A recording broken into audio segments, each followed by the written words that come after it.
앞뒤 좌우분에게 인사할까요? 사랑하고 축복합니다. 네. 네. 서로의 얼굴을 한 번씩 바라보시고 또 그 사랑으로 함께 또 인사하시고 그러면서 그리스도의 사랑으로 하나 되는 그런 교회가 되었으면 좋겠습니다. 우리가 함께 읽은 오늘 출애굽기 21장 말씀은 종에 관한 법규를 이야기합니다. 출애굽기 20장에서 10계명을 통해서 하나님께서 이스라엘 백성들을 택하시고 그들을 거룩한 하나님의 백성으로 삼으셔서 그들로 하여금 살아갈 수 있는 법규를 통해 하나님을 섬길 것과 이 세상에 살아가야 할 그런 교훈들을 하나님께서 10계명을 통해서 우리에게 말씀해 주셨는데요. 21장부터 23장까지 이루어지는 많은 법규들은 10계명을 근거로 하여서 우리 인간들이 어떻게 살아내야 하는지에 대한 규례와 규범을 명확하게 설명해 주고 있습니다. 특별히 오늘 본문의 말씀 속에서 우리에게 종에 대한 법규를 말씀해 주고 있는데요. 출애굽기 20장 1절 2절 말씀을 보면 하나님이 이 모든 말씀으로 말씀하여 이르시되 나는 너를 애굽 땅 종 되었던 집에서 인도하여 낸 내 하나님 여호와라라고 말씀하시면서 오늘 본문에서 말씀해 주고 있는 종에 대한 규례에 대한 명확한 해답을 말씀해 주고 있습니다. 하나님은 주어로 나는이라는 말로 10계명을 허락하신 하나님의 주체, 이스라엘 백성들에게 10계명을 허락하신 주인이 하나님 되심을 말씀해 주고 있고요. 그리고 나는 너라고 하는 그 백성들, 이스라엘 백성들에게 너라고 말씀하는데 그 이스라엘 백성들을 어떻게 말하느냐? 애굽 땅 종 되었던 집에서 이스라엘 백성들은 애굽에서 종으로 살 수밖에 없는 인생이었음을 말씀해 주고 있어요.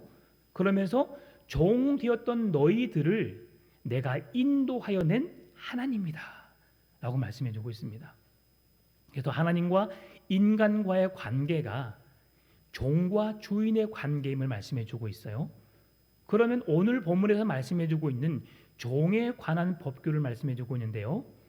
종과 주인의 관계, 고대 사회에서 이루어졌던 종과 주인의 관계를 우리가 살펴볼 필요가 있습니다. 고대 사회에서 종과 주인의 관계는 그 말대로 주종 관계입니다. 주인과 종의 관계죠. 주인은 종의 모든 권리를, 권한을 다 지배하고 통제할 수 있었습니다. 종은 주인의 말에 순종이 아니라 복종하는 삶을 살아야 했습니다. 종은 내가 하고 싶은 대로 내 뜻대로 내 계획대로 살아갈 수 없는 존재였지요. 종은 주인에 의해서 그 생명의 권한이 있었습니다. 주인이 종에게 자유하지 못하도록 억압하고 그의 삶을 통솔하고 그의 생명을 위협한다고 할지라도 종은 주인에게 그 어떠한 것도 항의할 수 없었고 주인의 행위에 대해서 어떤 물을 수 있는 이유가 없었던 삶이 종의 삶이었습니다. 주인이 실수로 종을 살해하고 또 그의 어떤 어려움의 삶에 처하도록 만들었음에도 불구하고 종은 아무런 대답도 할 수 없는 존재였고요.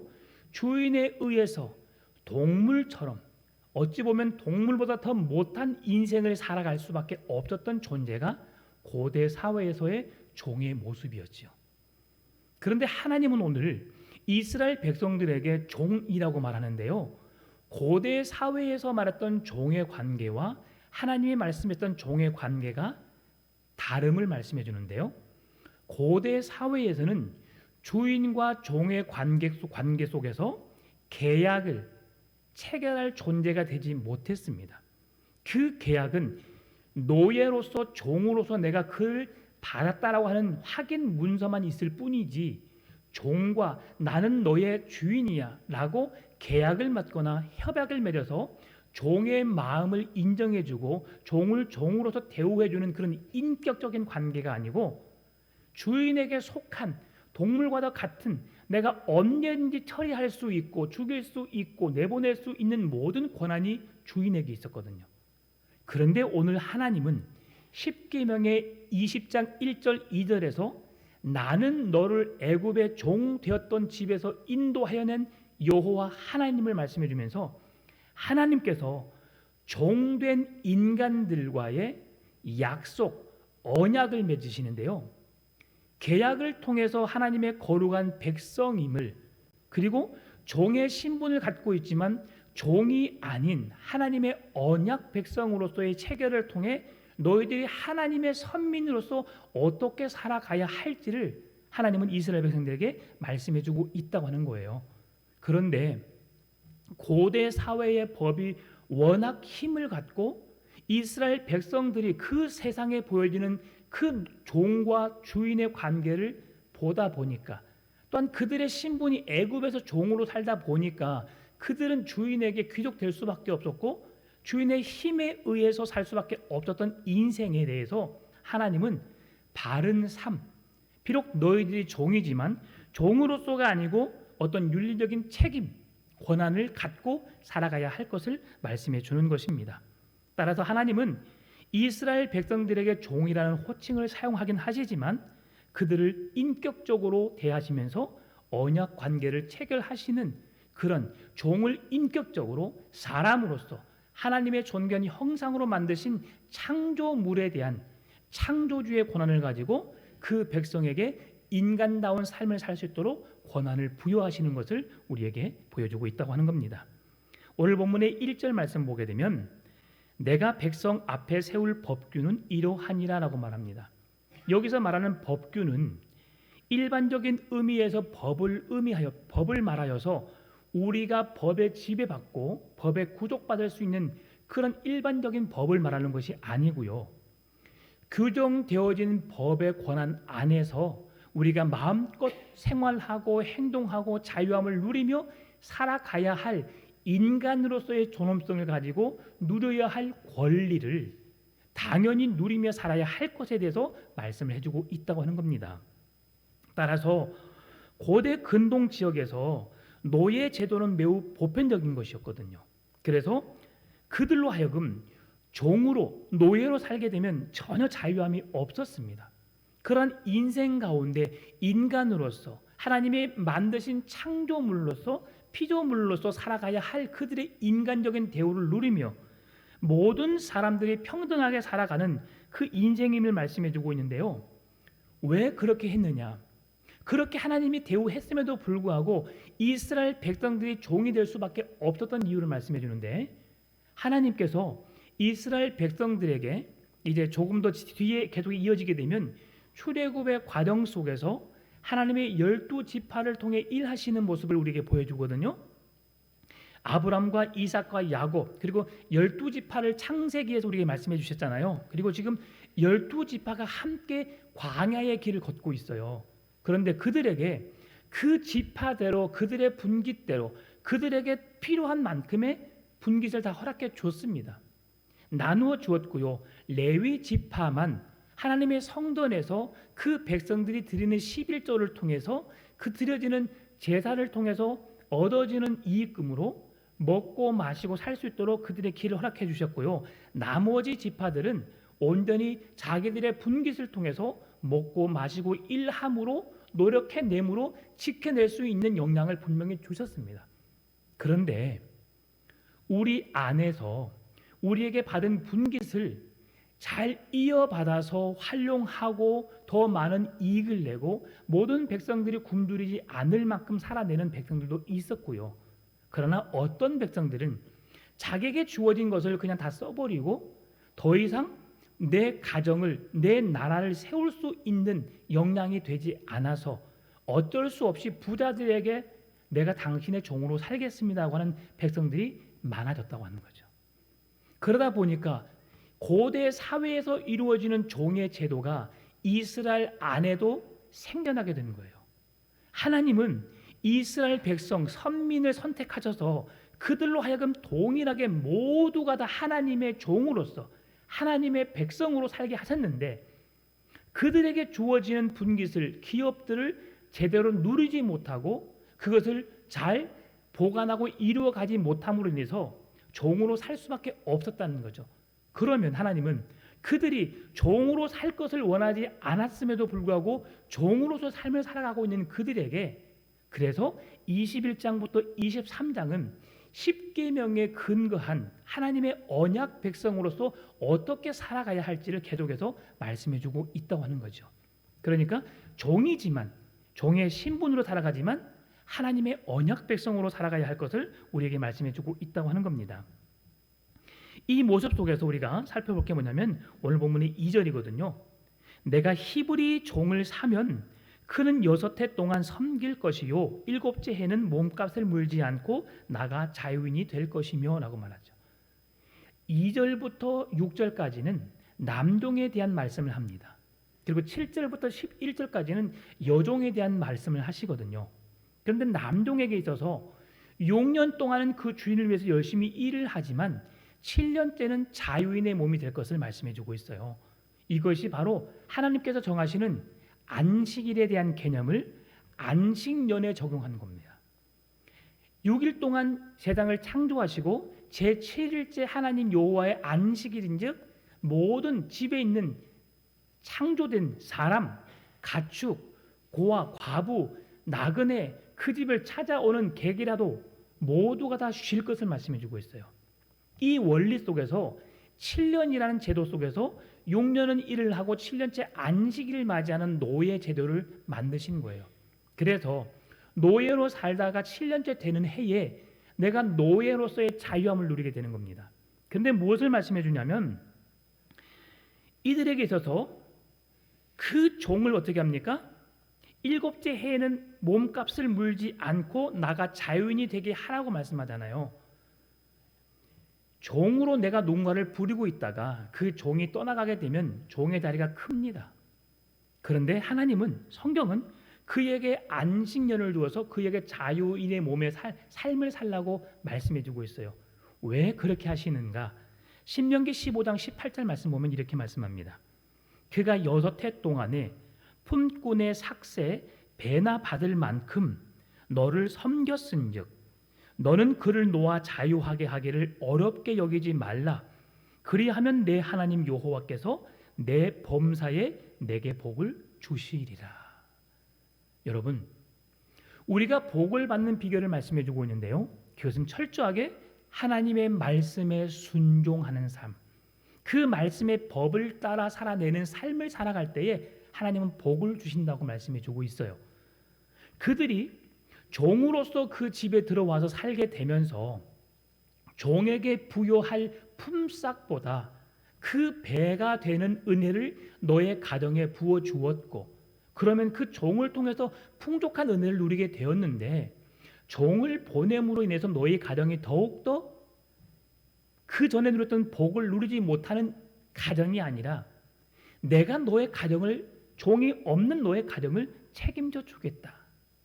그 약속된 말씀을 붙잡고 내 종을 7년이 되었을 때 내보내게 되면 여호와 하나님께서 너의 가정에 복을 주시겠다고 말씀하십니다. 이것이 하나님의 언약이거든요. 종에 관한 규례 속에서 인간적인 생각으로 보게 되면 나를 위해 일하던 사람이 없으면 그동안 벌어졌던 모든 이익에서 이제 더 이상 그 이익을 누릴 수 없겠구나 생각하지만, 그러나 우리의 가정은, 우리의 삶은 누가 책임지고 계시냐는 것을 알 수 있냐면 하나님이 붙들고 계신다. 하나님이 책임져 주시고 우리의 필요를 따라서 채우시고 도우시고 함께 하고 계신다. 결코 우리는 실망할 필요가 없음을 말씀해 주는 거예요. 사랑하는 성도 여러분, 주의 은혜로 살아내시기를 바랍니다. 주님의 말씀을 붙들고 그 말씀에 순종하는 자에게 하나님이 복을 주시리라. 이 말씀이 저와 여러분의 가정에 임하게 되시기를 주의 이름으로 축원합니다. 그런데 종을 자유인으로 내어주게 되잖아요. 그런데 하나님께서 더 큰 복을 주시겠다고 말씀하셨는데, 고대 이스라엘에 경제적으로 어려운 일을 당하거나 생계가 어려운 사람들이 스스로 노예가 되기 위해서 노예가 되겠다고 자청한 사람들이 있었습니다. 왜냐하면 노예로 살다가 세상에 나아가 살 수 있는 힘과 능력이 없기 때문이죠.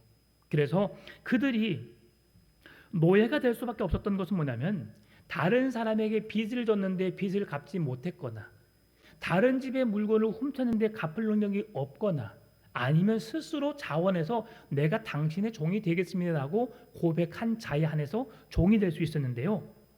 이러한 사람들에게는 고대 근동에 있어서 다른 종들과 다른 권리를 누릴 수 있었습니다. 어떻게? 그리스도 안에, 하나님 안에 거한 백성들. 세상의 고대 사회에서의 종은 주인의 명령에 복종해야 되고 주인의 뜻을 따라야 하고 그 뜻을 따르지 않으면 생명의 위협까지도 죽음을 맞는다 할지라도 어떤 말도 그를 주인에게 대항할 수 없고 내 소리를 낼 수 없는 삶이지만 하나님은 이스라엘 백성들이 종이 되었을 때에 동일한 은혜를 누리며 살 수 있도록 그들의 신변을 보호해 줬다고 하는 거예요. 남의 것을 훔치면서 아니면 내가 무엇을 빌렸는데 갚지 못해서 스스로 내가 종이 되겠다고 자원을 했다 할지라도 하나님은 그들을 종의 개념이 아니고 하나님의 거룩한 백성의 개념으로 그들을 섬길 것을, 그들을 맞이할 것을 말씀해 주는 거예요. 왜 그렇게 나타나느냐? 구약 성경에서는 그러한 모습이 나타나지 않습니다. 그런데 신약의 시대를 보게 되면 그 대표적인 예로 누구를 들 수 있냐면 오네시모를 통해서 우리가 종이 어떠한 존재로 그 사회에서 세워지고 있는지 사람들이 어떻게 생각하는지를 말씀해 주고 있는데요. 오네시모는 빌레몬의 집의 종이었습니다. 빌레몬의 집의 종으로 노예로서 충성스럽게 헌신하고 일해야 하는 사람이었는데 빌레몬의 집에 있는 물품을 훔쳐가지고 달아났어요. 그러니까 도둑놈이죠. 종이면서도 도둑놈입니다. 그러면 빌레몬의 마음속에서는 너 고대 사회의 종과 주인의 관계 속에서 본다면 오네시모는 죽어 마땅한 존재이잖아요. 그리고 빌레몬의 집에 있는 물품을 훔쳐 달아났기 때문에 성경을 보게 되면 이제 내일 모레 계속해서 말씀해 주는데요.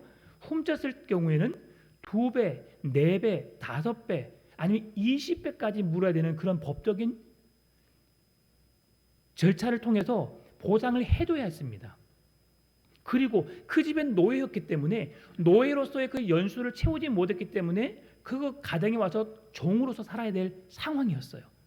그런데 바울이 오네시모가 그 집에서 훔쳐 도망가다가 결국은 그 물건을 다 썼는지는 모르겠지만 감옥에 갇히게 되고 하나님의 은혜로 감옥에서 바울을 만나게 되었고 바울을 통해서 그가 복음을 접하게 되었어요.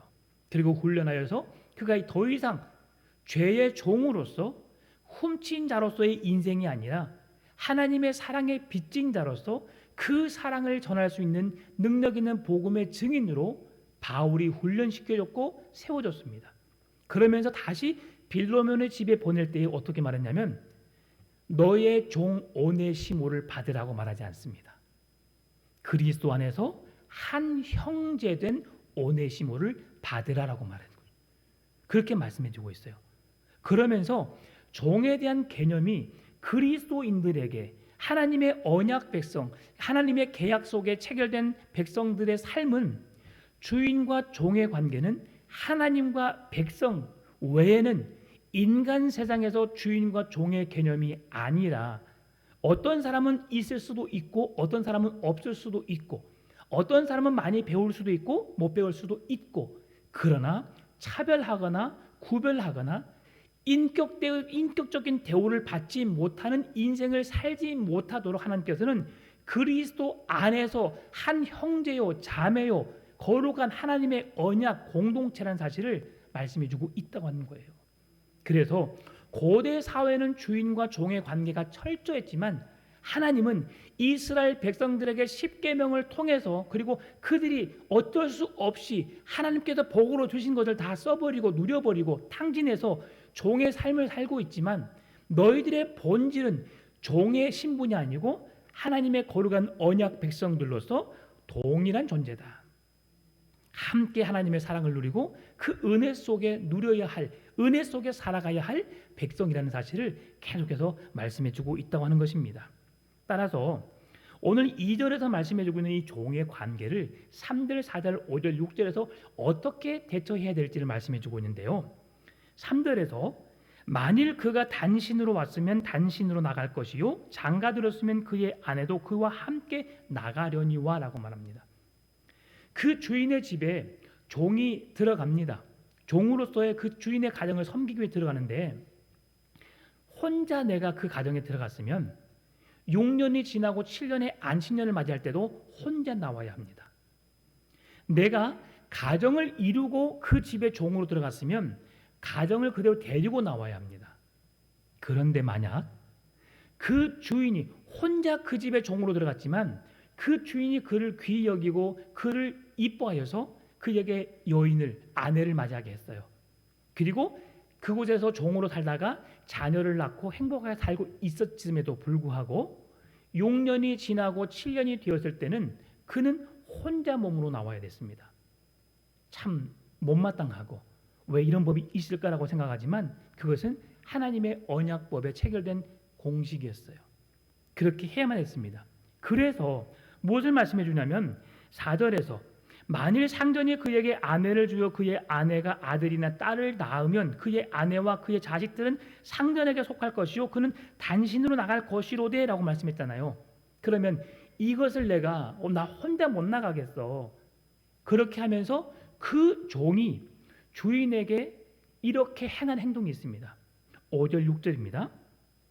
만일 종이 분명히 말하기를 내가 상전과 내 처자를 사랑하니 나가서 자유인이 되지 않겠노라 하면 상전이 그를 데리고 재판장에게로 갈 것이요 또 그를 문이나 문설주 앞으로 데려고 가서 그것에다가 송곳으로 그의 귀를 뚫을 것이요 그는 종신토록 그 상전을 섬기리라 라고 말씀해 줬잖아요. 무엇을 말씀하냐면 내가 혼자 종이 되었고 그 주인이 내게 은혜를 베풀어서 가정을 허락해 주셨고 자녀까지 낳았는데 내가 혼자 나갈 수 없어요. 그래서 내가 그 마음을 내가 가족과 함께 있고 싶어요. 그러면 가족을 데려나갈 수 있는 법은 없었습니다. 가족과 함께 살 수 있는 법은 무엇이냐면 내가 주인에게 당신을 사랑합니다. 그리고 내 아내와 내 자녀를 사랑합니다라는 고백을 통해서 내가 당신의 영원한 종이 되겠습니다라는 고백 속에서 이 일들이 이루어졌다고 하는 거죠. 무슨 말씀이느냐? 여러분, 종이 주인을 사랑한다라고 고백한다고 하는 것은 무엇입니까? 내 인생을, 내 생명은 주인에게 속해 있다는 사실을 인정하는 거예요. 그런데 종으로서 살다 보면 주인이 못마땅할 수 있잖아요. 내 마음에 들지 않을 수 있잖아요. 오네시모처럼 빌레몬의 집에서 주인이 마음에 들지 않아서 무엇 때문에 그런지 모르겠지만 자기 욕심 때문에 이익을 챙기고 도망갈 수도 있잖아요. 그러한 신분이 있었음에도 불구하고 종이 주인에게 사랑합니다라고 고백할 수 있다는 것은 뭐냐면 종이 전적으로 주인을 신뢰하고 있다. 그 주인의 은혜에 고마워하고 감사하고 있다는 것을 말씀해 주는데요. 이것은 우리에게 무엇을 의미하냐면 신약 시대에 자격 없는 우리들에게 본질상 진노의 자녀였던 우리들에게 하나님께서 우리를 사랑하시고 구원해내시기 위해서 독생자 예수 그리스도를 보내주신 그 놀라운 사랑을 우리에게 베풀어 주셨음을 말씀해 주고 있는 거예요. 그리고 그 사랑에 감사하여서 그 은혜에 고맙다고 표현하고 모든 것이 주님의 은혜였습니다. 나를 사랑하시고 구원하신 예수 그리스도의 십자가의 사랑, 그 은혜에 감사합니다. 주님 사랑합니다라고 고백할 수 있는 자들에게 하나님께서 영원한 내 자녀의 신분을 하나님께서 이어갈 수 있도록 허락하셨다는 거예요. 그래서 오늘 이 종이 주인에게 사랑합니다라고 고백할 수 있었다는 것은 뭐냐면 우리가 하나님을 위해서도 우리에게 값없이 은혜를 베푸시고 우리를 구원해내신 사랑해 주신 그 은혜에 감사함으로 하나님의 사랑을 고백하며 살아야 한다는 것을 말씀해 주고 있다고 하는 거예요. 종으로서 주인을 대하는 태도가 어떻게 해야 할지를 오늘 5절 6절에서 말씀해 주고 있는 거예요. 여러분, 진정으로 우리를 죄에서 구원해 주신 하나님의 은혜와 사랑에 감사합니다. 하나님 사랑합니다라고 고백하며 살아가는 우리의 신앙이 되었으면 좋겠습니다. 이 사랑을 고백해야 돼요. 부부간에도 사랑한다고 말하지 않으면 여러분 그 사랑이 더 깊어지지 않습니다. 사랑합니다. 그리고 이제 그 일로 인해서 결혼을 했을 때에 노예의 신분을 영구적으로 그에게 이루어지는 것이 사랑한다는 고백이라고 했잖아요. 성경에서 기록된 율법에서 종이 주인에게 사랑한다고 고백하는 성경 말씀은 오늘 이곳 한 곳에서만 등장합니다. 이 종이 종신토록 주인을 섬기겠다는 표시이고 가족을 사랑함으로 주인의 종이 되기를 자원하는 고백이라고 할 수 있는 것이죠. 사랑 때문에 자원해서 스스로 종이 되기를 자처하고 그의 가족을 너무 사랑하기 때문에 놓고 갈 수 없어서 그의 종이 되기를 자원하고 그 아내와 자녀를 지키기 위한 남편의 몸부림치는 그 사랑 안으로 들어가려는 노력을 우리에게 보여주고 있는 것이죠. 바울도 주님을 사랑하기 때문에 기쁨으로 주님을 위해서 주님의 종이 되겠다고 그의 사랑을 고백한 말씀이 있는데요. 로마서 14장 6절에서 9절 말씀입니다. 나를 중히 여기는 자도 주를 위하여 중히 여기고 먹는 자도 주를 위하여 먹으니 이는 하나님께 감사하며 먹지 않는 자도 주를 위하여 먹지 아니하며 하나님께 감사하느니라. 우리 중에 누구든지 자기를 위하여 사는 자가 없고 자기를 위하여 죽는 자도 없도다. 우리가 살아도 주를 위하여 살고 죽어도 주를 위하여 죽나니 그러므로 사나 죽으나 우리가 주의 것이로다. 이를 위하여 그리스도께서 죽었다가 다시 살아나셨으니 곧 죽은 자와 산 자의 주가 되려 하심이라. 아멘.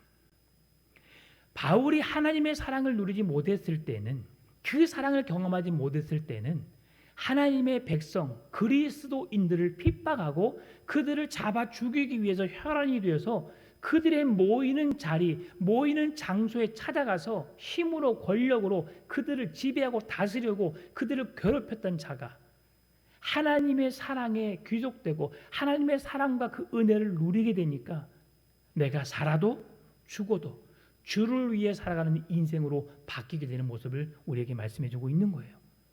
그리스도의 종으로 살아간다는 것, 하나님의 종으로 살아간다는 것은 이처럼 살아도 죽어도 주를 위해 사는 인생이 되어야 하는 것입니다. 내 자존심이 허락되지 않는다고, 내 이성적인 생각으로 판단으로 이해되지 않는다고 분을 품고 화를 내고 하나님의 질서를 파괴하는 어리석은 인생이 아니라 아무런 자격 없는 나에게 구원의 은혜를 베푸시고 속량하시고 구족하셔서 사랑하신 그 하나님 앞에 내 사랑을 고백할 수 있는 사도 바울과 같이 살아도 죽어도 주를 위해 살아가고 주를 위해 헌신하며 내 모든 삶에 오직 예수, 복음만이 전부라는 사실을 기억하고 고백하면서 살아가는 우리 풍암전원교회 성도들 되시기를 주의 이름으로 축원합니다. 이 백성들이 이제 종으로서 자유할 수 있는 기회가 딱 또 한 번 있었어요. 6년을 살다가 7년째 되는 해에 종에서 자유할 수 있었는데 그들이 평생을 그 주인의 몸에 주인과 함께 살겠다고 고백하여서 귀에 구멍을 뚫었잖아요. 이게 내가 노예가 되겠다, 그들의 종이 되겠다라는 하나의 표식이었습니다. 그래서 옛날에는 이 귀를 뚫는 것 교회 안에서 별로 원하지 않았어요. 그것은 세상엔 노예가 된다라고 했었죠. 그러나 지금은 그 귀를 뚫는 건 아무 의미가 없습니다. 오히려 혈액순환이 되고 좋다고 해요. 이뻐지고 싶으신 분들은 귀를 뚫어서 기도를 해도 상관없습니다. 이것은 우리가 종이 되는 것이 아니고 이제 그리스도 안에서 우리가 자유함을 누린 사람이 되었거든요.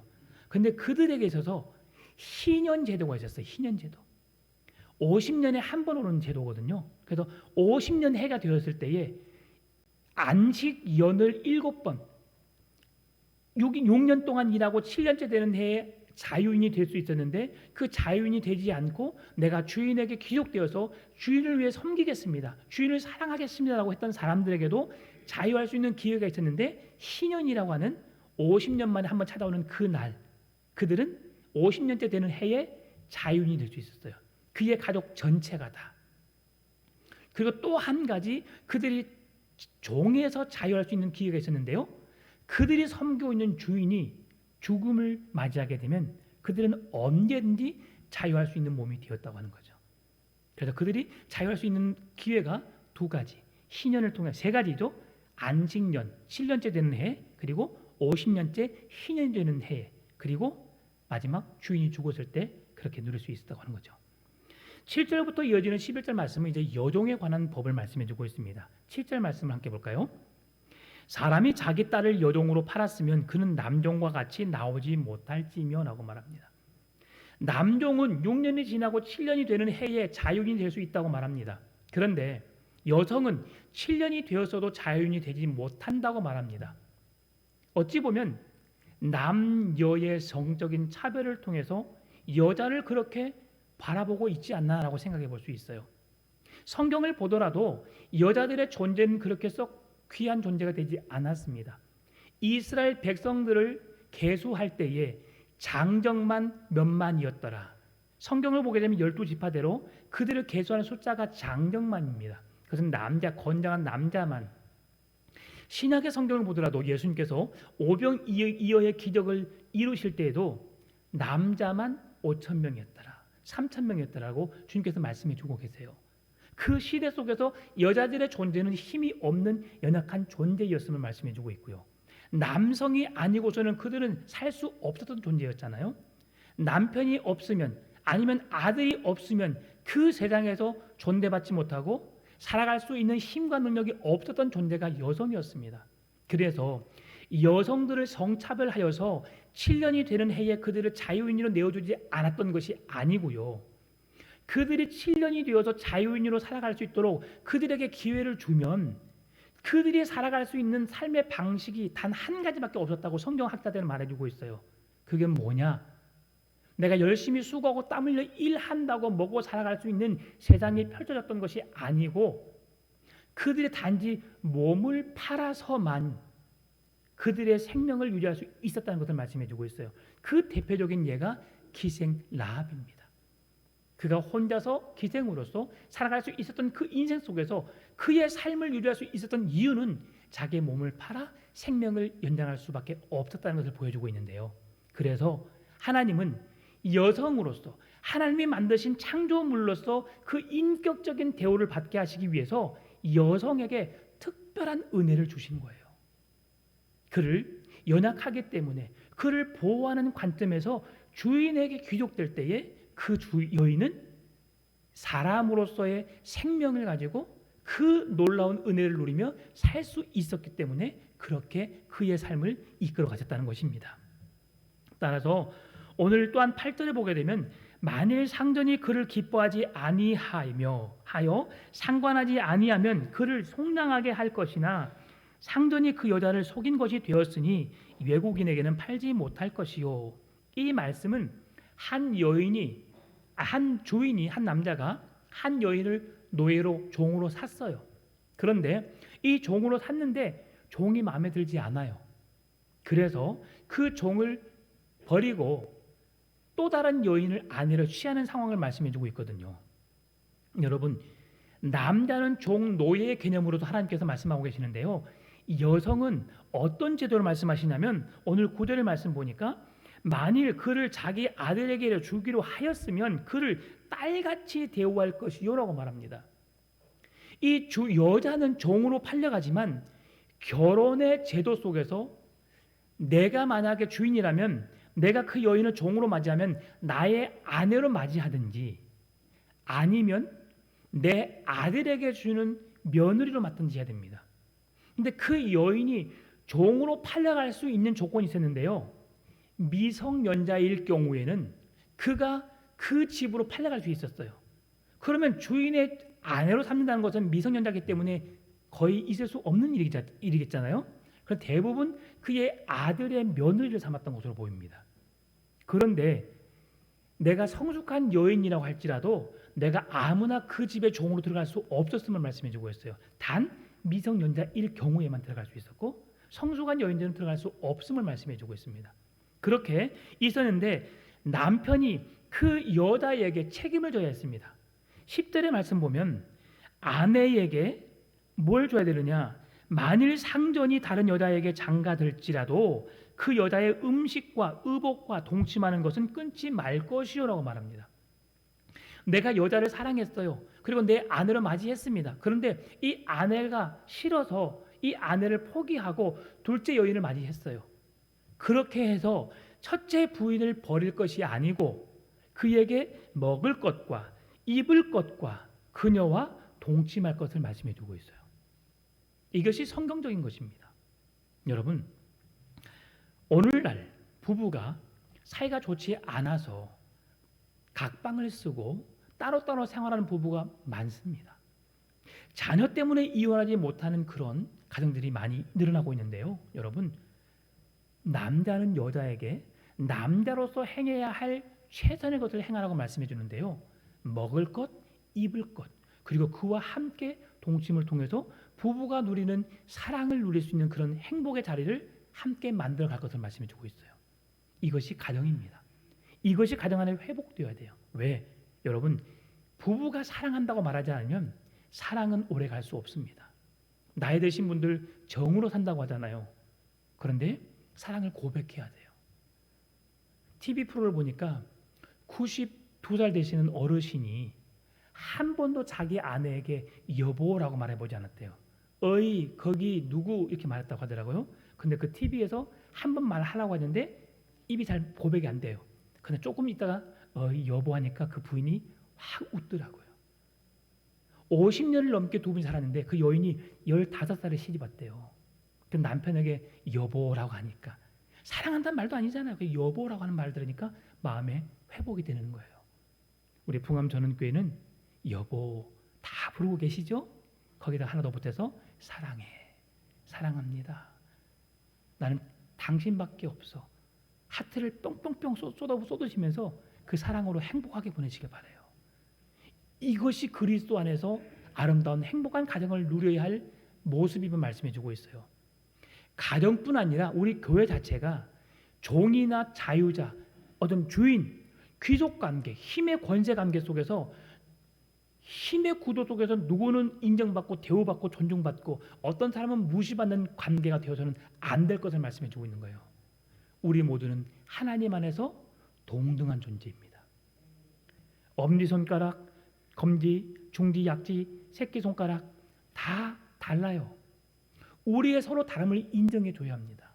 왜 당신은 그걸 못해? 왜 그렇게 해? 이렇게 저렇게 해? 라고 서로 평가할 이유가 없는 것이죠. 왜? 그리스도 안에서 동일한 자녀이니까. 우리의 삶 속에서 하나님을 사랑한다고 고백할 수 있기를 바랍니다. 여성이 성적인 놀이개로 그렇게 전락되어졌고 그렇게 추락되었고 타락한 인생을 살 수밖에 없던 그 시대에 하나님은 그들에게 인간의 존엄성을 가지고 인간답게 살 수 있도록 그들의 삶을 이끌어 갔다고 하는 것입니다. 그 대표적인 말씀으로 갈라디아서 5장 1절 말씀을 볼 수 있는데요. 그리스도께서 우리를 자유롭게 하려고 자유를 주셨으니 그러므로 굳건하게 서서 다시 종의 멍에를 매지 말라. 그리스도께서 우리를 자유롭게 하셨습니다. 다시는 죄의 종이 아니고 인간의 종이 아니고 하나님의 거룩한 백성으로 십자가의 보혈의 능력을 통해서 우리를 자유하게 하셨고 하나님의 백성으로 살 수 있도록 그 길을 열어주셨으니 더 이상 죄의 종으로 죄의 늪으로 빠져들지 말고 하나님의 언약 백성으로 거룩한 백성으로 살아가라고 말씀하시는 거죠. 여러분, 구약의 율법은 예수 그리스도가 오심으로 완성되었습니다. 율법을 폐기하고 없애버리는 것이 아니고 율법의 완성이 무엇입니까? 사랑입니다. 그래서 우리가 살아가야 할 방법이 무엇입니까? 하나님을 사랑하고 내 이웃을 내 몸처럼 사랑하는 우리 교회 안에 가정 안에 하나님을 사랑하고 내 이웃을 내 몸처럼 사랑하는 교회 공동체가 세워져야 할 것을 말씀해 주고 있는 거예요. 종에 관한 규례, 법규를 통해서 우리 교회가 세워져야 할 것이 무엇인가? 하나님을 사랑하고 내 이웃을 내 몸처럼 사랑하는 교회 공동체가 되기를 원한다는 거예요. 팔을 짓지 맙시다. 당을 짓지 맙시다. 무리를 짓지 맙시다.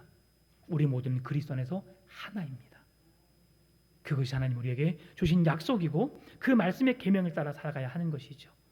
이 모든 일들을 하나님이 우리를 종에서 자유자로 만들어 주셨고 하나님의 구원 사랑을 누리며 한 교회 공동체로 세우셨으니 때문에 그 교회 공동체를 이루며 그 사랑을 나누며 그 사랑 안에서 회복되어지고 온전한 교회로 하나님의 기쁨이 되고 하나님의 영광을 세우는 교회로 세워져가는 풍암전원교회 되기를 주의 이름으로 축원합니다.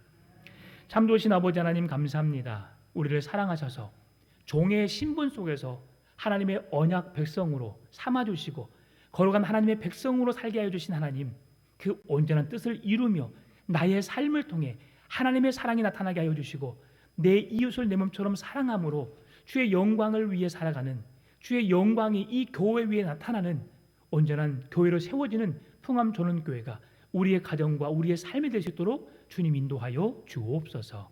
그렇게 우리 교회를, 우리의 삶을 이끌어 주시기를 간절히 바라오며 살아계신 예수님의 이름으로 기도드립니다. 아멘.